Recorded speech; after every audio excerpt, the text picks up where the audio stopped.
Hello everyone, আজকে বাজারে গেলাম। বাজারে গিয়ে কিছু কাঁকড়া, তারপর বাঁশকড়ো, তারপর হলুদের পাতা, তারপর হচ্ছে যে আমার লাল শাক, যাবতীয় যা কিছু বাজার করলাম। আজকে আমি আপনাদেরকে পুরো ভিডিওটি দেখে দিচ্ছি আমি কি কি বাজার করলাম আর কি কি নিয়ে আসলাম এবং দাম কতটুকু প্রাইস পড়ছে। হচ্ছে হলুদের পাতা, এটা হচ্ছে হলুদের পাতা।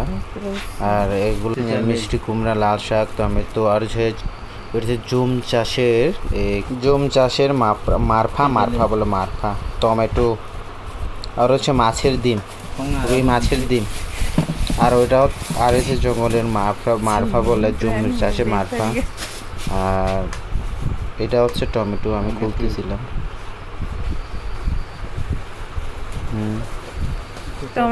বাংলা ভাষায় জেট বেগুন বলে, ছোট ছোট গুলো দেখা যাচ্ছে যে সেগুলো হচ্ছে জেট বেগুন বলা হয় মনে হয়। আমি তো আবার এটা হচ্ছে লাল শাক।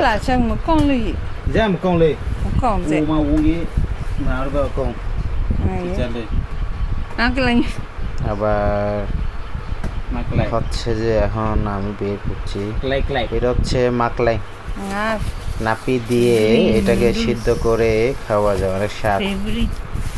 মারমার বাসে মাকলেং বলা হয় আর কি। এই বাঙালিদের আপনাদের কি বলা হয় আমি সেটা বলতে পারতেছি না। এটা কি? এটা হচ্ছে মিষ্টি কুমড়া।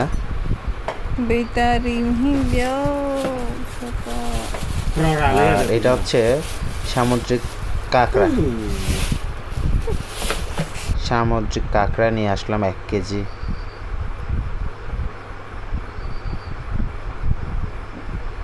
মনে হয় 1 কেজিতে 4টা হয়েছে মনে হয়, মেবি পার পিস। হ্যাঁ 4টা, 1 কেজি, সরি 1 কেজি না, আধা কেজি 4টা, কেজিটা 8টা পাওয়া গেছে, 8টা সামুদ্রিক মাছ, সামুদ্রিক কাঁকড়া। আবার খারাপ না, সবগুলোই ভালো।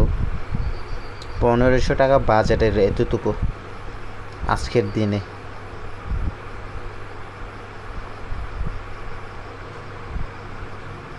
এটা হচ্ছে কাঁকড়া সামুদ্রিক 1 কেজি 500 টাকা করে।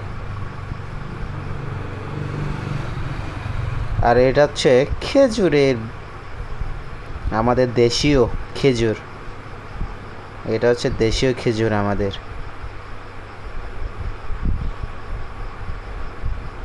একেবারে যাকে বলা হয় সুস্বাদু খাওয়ার মতো একটা খেজুর।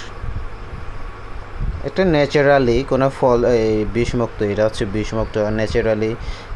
গ্রামের যেগুলা খেজুর গাছ আছে ওখান থেকে সংগ্রহ করে বাজারে বিক্রি করার জন্য নিয়ে আসছিল। দেন আদারওয়াইজ আমি দেখে ওইটা নিয়ে চলে আসছি।